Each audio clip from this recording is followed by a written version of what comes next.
ہاں جب ہم اس تمثیل کو پڑھتے ہیں سنتے ہیں ہمارے ذہن کے اندر فوراً جو بات آتی ہے وہ ایک کھوئے ہوئے بیٹے کے تعلق سے آتی ہے۔ بے شک ایک کھوئے ہوئے بیٹے کی یہ تمثیل ہے، لیکن اس کے ساتھ ساتھ جب آپ اس تمثیل کو پڑھیں گے اس کے اندر آپ کو 3 کریکٹر نظر آئیں گے۔ سب سے پہلے ایک باپ ہے، اس کا ایک بڑا بیٹا ہے، اور پھر اس کا ایک چھوٹا بیٹا ہے۔ اور جو چھوٹا بیٹا ہے وہ اپنی زندگی کے اندر ایک فیصلہ کرتا ہے کہ مجھے میرے باپ سے میرا حصہ چاہیے۔ یہودیوں کے اندر یہ ایک عام بات تھی، ایک عام روایت تھی کہ کوئی بھی اگر بیٹا اپنے باپ کے جیتے جی اپنا حصہ مانگے، اس کا یہ مطلب ہے کہ وہ یہ سمجھتا ہے کہ میرا باپ مر چکا ہے، کیونکہ یہودیوں کے اندر اس وقت تک جائیداد کا بھی بٹوارا نہیں ہوتا تھا جب تک باپ مر نہیں جاتا تھا۔ اگر کوئی اپنے باپ کے جیتے جی یہ فیصلہ کرتا کہ میرا حصہ مجھے دے دے، تو اس کا مطلب یہ کہ وہ اپنے باپ کو نہیں جانتا، وہ اپنے باپ کی عزت نہیں کرتا، اور وہ اپنے باپ کو ایسے ہی سمجھتا ہے جیسے وہ میرے لیے مر گیا۔ یہاں پر چھوٹے بیٹے نے یہ جو فیصلہ کیا وہ بیسیکلی ابلیس اور گناہ کے قبضہ کے اندر تھا۔ اس کی زندگی کے اندر لالچ آ چکا تھا، اور لالچ ہی کے سبب سے اس نے کہا کہ میرا جو بنتا ہے مجھے دے دے۔ اور دوسرا جو اس نے گناہ کیا، اس نے اپنے باپ کو اس کے جیتے جی اس کو مار دیا، اور یہ کنسیڈر کیا، یہ جانا کہ میرا باپ مر چکا، میرے لیے وہ مر چکا، مجھے میرا حصہ مل جائے تاکہ میں اس حصے کو اپنی مرضی سے یوز کروں۔ لیکن باپ کا کردار یہاں پر بہت اہم کردار ہے۔ ہم ان 2 کرداروں کے تعلق سے دیکھیں گے، سب سے چھوٹا بیٹا اور باپ کا کردار۔ میرے عزیزو، تیسرا کردار جو بڑا بیٹا ہے، اگرچہ وہ نظر آتا ہے یہاں پر، کوئی وہ بھی اتنا اچھا کردار ہمیں نظر نہیں آتا، لیکن ہاں وہ اپنے باپ کے ساتھ جڑا رہتا ہے، اپنے باپ کی پرواہ کرتا ہے، لیکن وہ اپنے باپ کی عزت نہیں کرتا ہے۔ آج ہم بڑے بیٹے کے کردار کے اوپر بات نہیں کریں گے، صرف چھوٹے بیٹے کے کردار کے اوپر بات کریں گے، اور بعد میں دیکھیں گے باپ کی محبت شفقت کس قدر بڑی تھی۔ اور یہاں پر بھی باپ کا بڑا پن دیکھیں۔ باپ کے پاس سارا اختیار تھا، اگر وہ کہتا ہے میں تجھے حصہ نہیں دیتا، جا میرے گھر سے نکل جا، بھاگ جا، ایسا ہو سکتا تھا، لیکن باپ مہربان خدا ہے۔ آئے ذرا باغ عدن کے اندر غور کریں، کیا آدم اور حوا کو خدا گناہ کرنے سے روک نہیں سکتا تھا؟ بے شک وہ روک سکتا تھا، وہ ساری چیزوں کے اوپر اختیار رکھنے والا خدا، لیکن ساتھ ہی اس نے آدم اور حوا کو آزاد مرضی کے اوپر پیدا کیا۔ اور خدا باپ یہ چاہتا تھا کہ بنی نوع انسان جو ہے وہ آزاد مرضی کے ساتھ میری عزت کریں، آزاد مرضی کے ساتھ میرے ساتھ جڑے رہیں۔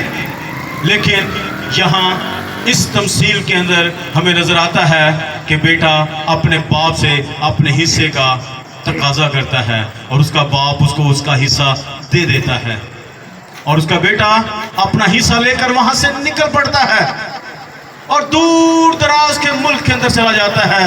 خدا کا کلام بتاتا ہے یہ خداوند یسوع مسیح کے منہ کے الفاظ ہیں، اور وہ سارا روپیہ پیسہ عیش و عشرت میں، حرام کاری میں، زنا کاری میں لٹا دیتا ہے۔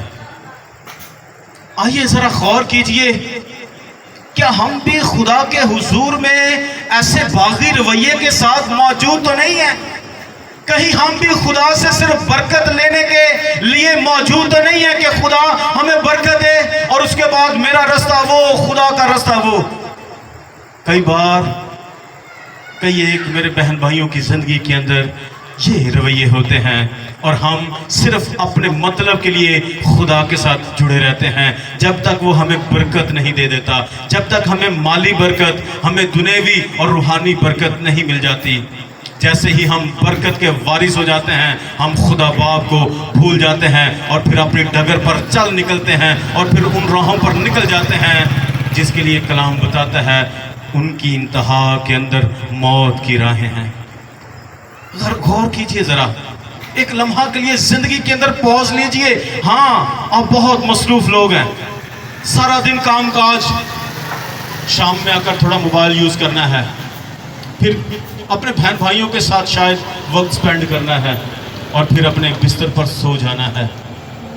میں آج آپ کو کہہ رہا ہوں، غور کیجئے، ہمارا رویہ کھوئے ہوئے بیٹے کی مانند تو نہیں ہے کہ اپنا حصہ باپ سے لیا، اپنی برکت خدا باپ سے لی، اور پھر اپنی راہوں کے اوپر چل دیے. پھر خدا کون اور ہم کون؟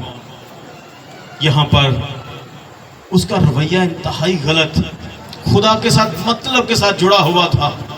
لیکن ذرا دیکھیے اور غور کیجئے، چند ہی دن گزرتے ہیں، وہ بیٹا جب اپنا سارا مال متاع اڑا چکتا ہے، پھر اس کو یاد آتا ہے کہ مجھے تو اب کھانا بھی سوروں کے ساتھ ملتا ہے، اب میرے پاس تو اچھی خوراک بھی نہیں ہے.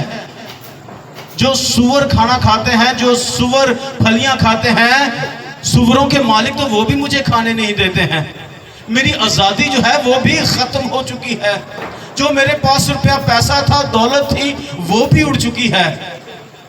ہاں ایسا ہی ہوتا ہے، جب آپ خدا باپ سے دور جائیں گے، آپ کی دولت آپ کے پاس موجود نہیں رہے گی، آپ کی آزادی آپ سے چھین لی جائے گی، اور آپ کی عزت بھی آپ سے چھین لی جائے گی. آپ کی کوئی عزت نہیں ہوگی، اور آپ انتہائی شرمندگی کی حالت کے اندر گر جائیں گے. اور صرف آپ کے پاس اگر کوئی چیز ہوگی تو وہ پچھتاوا ہوگا کہ میں نے اپنے اس فیصلے کے سبب سے کیا کیا، خدا کو رد کر دیا، اپنے باپ کو چھوڑ دیا، جس کے گھر کے اندر تو جو مزدور ہیں وہ بھی بھر پیٹ کھاتے ہیں، وہ بھی بڑا اچھا کھانا کھاتے ہیں، اور میں جو فرزند ہوں اس باپ کا، میں تو رل رہا ہوں، میں سوروں کے ساتھ ان کے کھانے پر مجبور ہوں، پھلیاں کھانے پر مجبور ہوں. ہاں ایسا ہوگا اگر آپ خدا سے دور چلے جائیں گے. لیکن میں آپ کو کہنا چاہتا ہوں، یہاں پر اس کے لیے امید باقی تھی. آج آپ کے لیے بھی امید باقی ہے. اس نے کہیں نہ کہیں اپنے باپ کی کوئی نہ کوئی بات کو ذہن کے اندر رکھ چھوڑا تھا. اس کو پتا تھا میرا باپ کتنا شفیق باپ ہے، وہ کتنا رحم اور ترس سے بھرا ہوا باپ ہے. یہ اس کے لیے مبارک بات تھی.